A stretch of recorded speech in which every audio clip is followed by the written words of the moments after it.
I arrived in Magnolia Crest, a tidy suburban development just outside of San Antonio, on a warm spring afternoon. Row upon row of nearly identical homes lined gently curving streets, each sporting immaculate lawns and pastel-hued exteriors. I'd chosen this neighborhood for its easy access to highways, its reputable school district, and the promise of a well-managed homeowners association, hoping that well-managed meant fewer headaches, not more. In those first few weeks, I unpacked boxes, painted a couple of walls, and met some of my neighbors. Most were friendly enough, waving from their driveways or pausing on their evening walks to say hello. But one neighbor, in particular, seemed to watch my every move with an intensity one found unsettling. She was a tall woman, mid-50s perhaps, with a short ash-brown bob and a posture that radiated rigid authority. At times, I'd see her briskly walking the sidewalks, clipboard in hand, scanning each house as though searching for transgressions. I learned from a neighbor named Carol that the woman's official name was Marjorie Westley, but folks privately referred to her as Karen behind her back. It's just, she has that personality, Carol explained apologetically. Always demanding to talk to someone's manager or forcing compliance with random little rules that even the board didn't know existed. She's on the HOA, so she thinks she runs the place. Then Carol glanced around nervously, as if afraid Karen might be listening. Just tread carefully. If she decides you're violating some code, you'll never hear the end of it. At first, I dismissed these warnings as typical suburban gossip. After all, I had lived in other neighborhoods with strict HOAs, and while some could be nitpicky, I'd never encountered anything too extreme. I figured as long as I kept my lawn mowed, my trash bin properly stowed, and my house exterior tidy, I'd have no reason to fear the HOA's wrath. Little did I know that Karen thrived on petty power struggles, and that my unassuming presence on Magnolia Crest Drive would soon become a prime target. One afternoon, as I was edging my lawn, Karen approached. She wore a pastel blouse tucked into pressed slacks, and her expression was austere. "You're the new homeowner at number 324, correct?" she asked. Her voice was clipped, as if every word was carefully measured. I nodded politely. "That's right. Just moved in a few weeks ago." She glanced around my yard. "Your grass length looks acceptable for now," she remarked, "but be aware that we have stringent guidelines on edging, fertilizing, and weed control. We don't tolerate unsightly patches in Magnolia Crest." I assured her I'd read the HOA documents thoroughly and intended to comply. She offered a thin smile, then marched off, making notes on her clipboard as she left. Carol, who'd been retrieving her mail across the street, shot me a sympathetic look. I shrugged, figuring Karen's bark was worse than her bite. I had no inkling that her meddling would escalate to a bizarre incident involving a homemade, no parking sign. Over the next couple of months, my life in Magnolia Crest slipped into a comfortable routine. I worked from home, occasionally commuting to an office downtown, and spent my free time doing light gardening or chatting with neighbors. The community's strict appearance guidelines meant that every yard was almost suspiciously neat, like a perfect model train set. Despite the slight uniformity, I enjoyed the relative peace. But Karen's presence lingered. She made a habit of strolling down the street each evening, clipboard in hand, pausing to jot notes whenever she spotted something amiss: a stray weed, a car parked on the street overnight, a recycling bin not wheeled back in by 8 p.m. Some neighbors quietly grumbled, but few dared to challenge her. She was, after all, an influential figure on the HOA board. The last thing anyone wanted was to trigger her ire and incur fines. I managed to stay off her radar by being hypervigilant. I moved my trash bin exactly as specified in the bylaws, made sure my yard lights weren't too bright, and never left a basketball hoop or lawn chair out front. Yet, I occasionally noticed Karen shooting me sidelong glances, as though waiting for me to slip up. Carol joked that maybe Karen simply hadn't found the right pretext to pounce. Then, during one particularly busy week at work, I forgot to trim a small patch of grass near my mailbox. Sure enough, an official-looking notice appeared on my front door, citing me for failure to maintain uniform lawn height.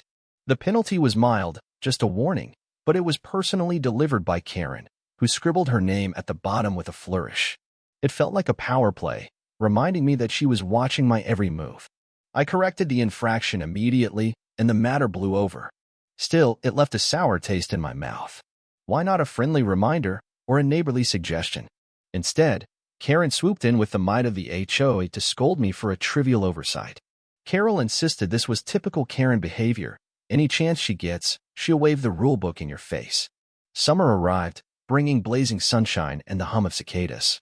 The HOA held a few community events, a block party, a pool day, a small Independence Day celebration. Karen presided over them like an MC, controlling the schedule, lecturing kids not to run too fast near the pool, and reminding people to keep their music at a respectful volume.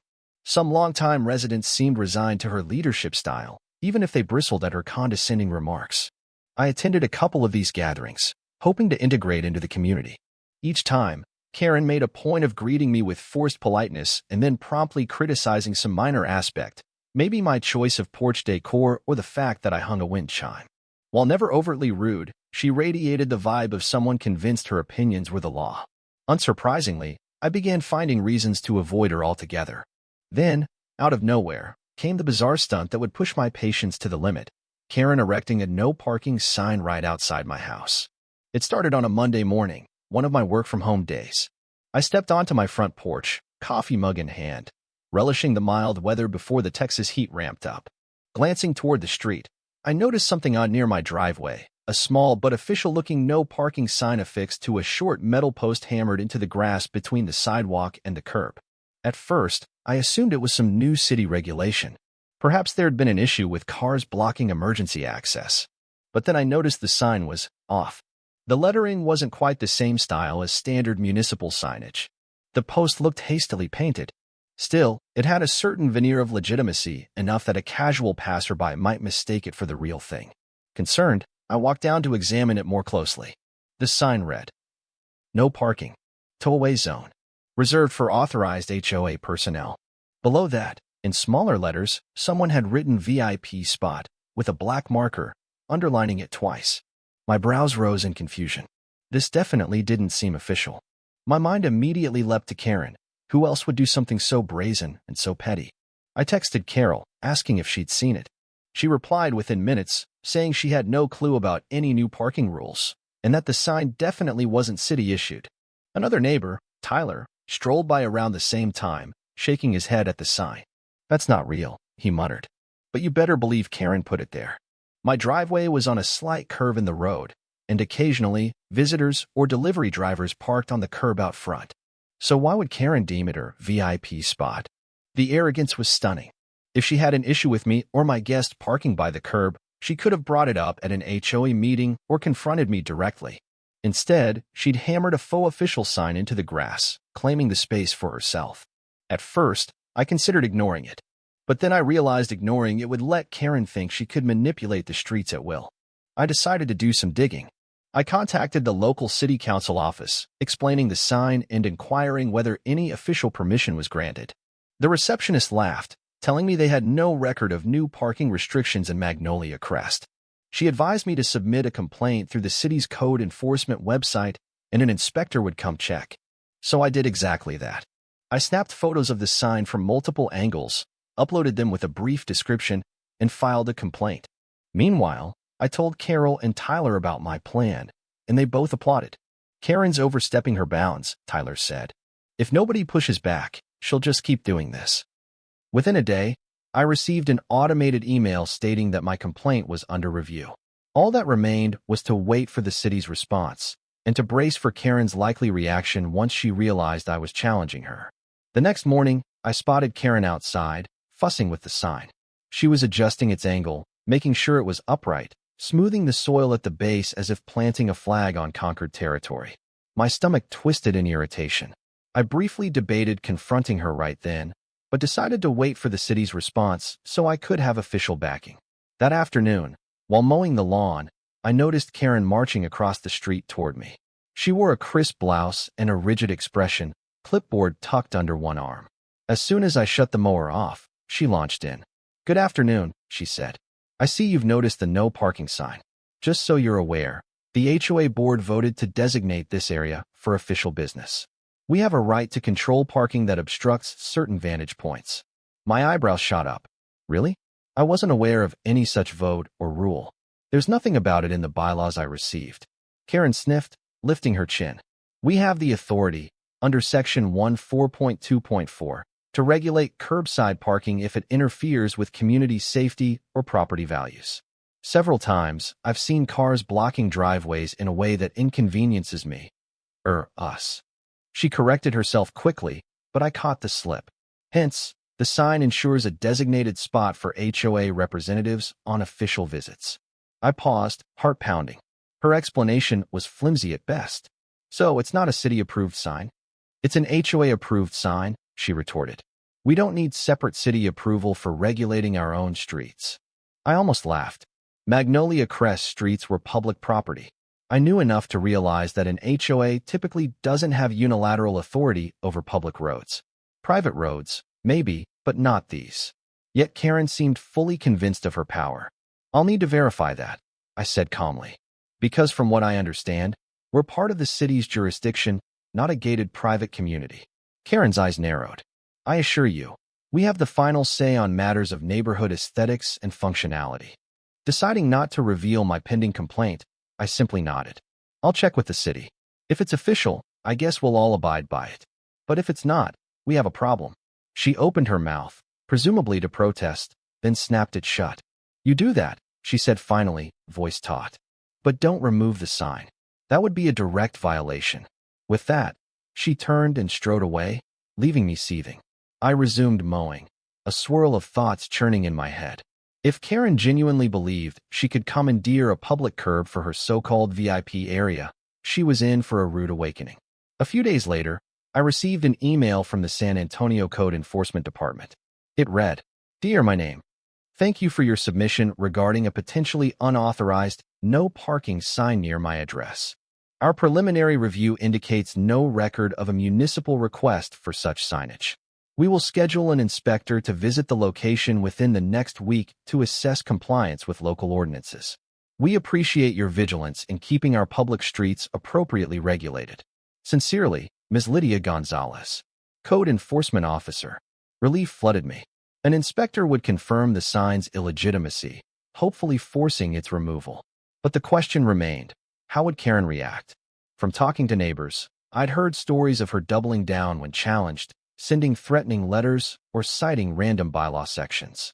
However, I also heard that once city officials got involved, she typically backed off. Eager to cover my bases, I emailed the HOA board directly, minus Karen, asking if they'd formally approved any new signage. Two of them, Ron Parker and Michelle Lau, responded with confusion.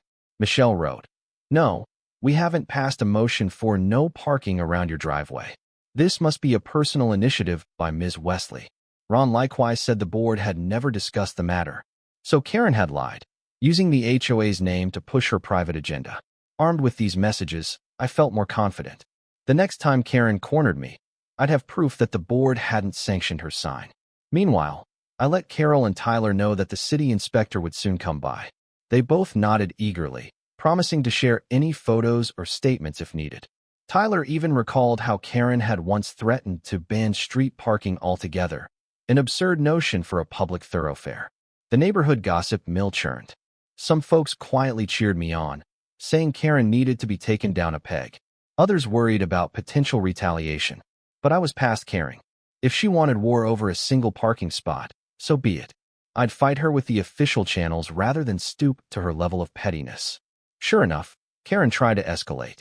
She left a note on my door, typed in an officious font, declaring that removing or tampering with the sign would incur immediate HOA fines. She underlined the phrase immediate HOA fines in bold. Laughable, since it was becoming clear the sign had no legal backing. Every day, I checked the sign's status, half expecting Karen to tack on more warnings or maybe chain it to something. But she seemed content to let it stand, presumably waiting to see if I'd cave. Little did she know, the real authorities would soon weigh in. The code enforcement inspector, Ms. Lydia Gonzalez, arrived on a bright Wednesday morning. She drove a city-marked sedan and parked in front of my house, ironically right where the illegal sign was posted. Karen happened to be out on her daily rounds, and her face went pale when she spotted the city vehicle. I stepped outside to greet Ms. Gonzalez, who introduced herself and asked for some background. I explained how the sign mysteriously appeared, how Karen claimed it was an HOA-approved VIP area, and how the HOA board contradicted her statement. Ms. Gonzalez jotted notes on a clipboard and then took several photos of the sign. Karen hovered at the edge of her driveway, watching with a clenched jaw. Finally, she strode over, wearing a tight smile. "Hello, I'm Ms. Wesley," she said. "I'm a key member of the HOA board here. Can I help clarify anything?" Ms. Gonzalez turned, raising a calm eyebrow. "Yes, please clarify how this sign was installed. Our records show no municipal permit or authorization for a no parking zone at this location." Karen lifted her chin. "We in the HOA have the right to regulate street usage when it affects property values and neighborhood safety. The local bylaws." Ms. Gonzalez interrupted, her tone polite but firm. "Ma'am, these are public streets under city jurisdiction. Your HOA rules can't override city ordinances regarding parking signage. The only legitimate no parking signs are city-issued, typically with a permit number displayed in small print. This sign does not appear to meet those standards." Karen bristled. "Are you certain?" "Because we have a subprovision allowing us to designate spots for official business. Our guidelines are quite comprehensive." Unfazed, Ms. Gonzalez shook her head. "I'm very familiar with local regulations. Even private HOAs within city limits must seek city approval for official signage. The sign you've posted is not recognized. Therefore, it's in violation of city code reference, specifically regarding unauthorized signage on public right-of-way." I stifled a grin. Karen attempted a hasty pivot. "Perhaps there's been a misunderstanding. I was under the impression we had a mutual agreement with the city. Let me check our records." She shot me a glare, as though I'd somehow caused her embarrassment. Ms. Gonzalez tapped her pen thoughtfully. "I'll file a formal report. You'll receive written instructions to remove the sign. If it remains, or if we find any further infractions, there could be fines involved. The city does not permit unapproved markers that restrict parking on a public street." For a moment, Karen looked like she might argue, but the presence of an official city inspector, armed with clear legal references, seemed to shake her. Reluctantly, she nodded. "I see. I'll discuss this with the rest of the board." Ms. Gonzalez offered a polite smile, turned to me, and said, "Thank you for notifying us. We'll follow up with any additional steps." Then she got back into her sedan and drove away, leaving Karen and me standing by the curb in awkward silence. I gave Karen a measured look. "You heard her. The sign is unauthorized." She flushed. I need to confirm with the board. Perhaps you twisted the facts." I shrugged, pointing at the inspector's departing car. "Feel free to confirm with Ms. Gonzalez. She's the city's official, not me." Then, without waiting for a response, I walked back to my porch. Behind me, Karen stood rigid, arms crossed. Her face spoke volumes. This was a humbling moment, but she wasn't ready to concede defeat just yet. 2 days later, a letter arrived in Karen's mailbox from the city, CC'd to me as the complainant. It stated that the no parking sign at my address was found to be in violation of local code, and it must be removed immediately. Failure to comply would result in escalating fines and potential further legal action. The letter also mentioned that installing signage on the city easement without proper permits was subject to a penalty. Armed with that letter, I felt confident approaching Karen if necessary. But I didn't need to. The next morning, I woke to find the sign gone. Only a slight indentation in the grass remained. Someone, presumably Karen herself, had uprooted it under cover of night, likely to avoid public embarrassment. A surge of relief swept through me. Carol and Tyler high-fived me from across the street. A few other neighbors gave me thumbs up. Quietly, people were grateful someone had stood up to Karen's authoritarian nonsense. The city's official condemnation had proven she couldn't just invent rules for personal gain. But predictably, Karen wouldn't let it end there. A day after the sign disappeared, I found another typed note on my door. This time, it was an HOA violation notice accusing me of unapproved modifications to landscaping, citing some obscure bylaw about overall curb appeal. The note threatened a potential fine if I didn't restore uniform aesthetics within a week. It made no sense. I hadn't changed anything about my lawn. I recognized this move as retaliatory. Karen was grasping at straws to punish me. So I forwarded the notice to the other board members, including Ron and Michelle, and politely asked what rule I was allegedly breaking. Both responded that no such violation had been discussed. The next day, they sent me an email stating that the so-called violation had been voided and that the HOA apologized for any confusion. It was obvious Karen had acted alone, hoping to intimidate me. Thus, the sign fiasco gave way to petty retaliation, but I wasn't afraid. The board's willingness to override Karen's bogus citations signaled that her power was waning. Neighbors whispered that she'd also received a municipal fine for installing the illegal sign. Perhaps not a huge sum, but enough to sting her pride. She was furious at having been caught in an overreach she couldn't justify. By early autumn, life in Magnolia Crest settled back into a more relaxed rhythm. With the sign gone, my curb was once again free for friends, visitors, or deliveries. The city had confirmed its stance. Public streets belong to the public, not to Karen's VIP area. The HOA board, meanwhile, grew bolder in reining her in. They clarified that any new signage must be brought to an official vote and, if needed, passed along to the city for review. No more unilateral stunts. Karen tried to maintain her facade of authority, patrolling the streets with her clipboard. But she'd lost much of her mystique. Neighbors reported that she no longer found easy support when she tried to crack down on minor yard issues or impose new restrictions without a vote. At HOA meetings, she faced pushback. Even those who once tolerated her heavy-handed approach realized how far she'd gone. One crisp Saturday morning, she showed up on my porch, clipboard in one hand, a sour expression on her face. I stepped outside, bracing for another confrontation. She thrust a printed version of the HOA bylaws at me. "I want you to read these carefully," she said coldly. "You seem determined to challenge every rule we have." I glanced at the document, stifling a laugh. The irony was palpable. She'd just broken numerous codes, both city and HOA.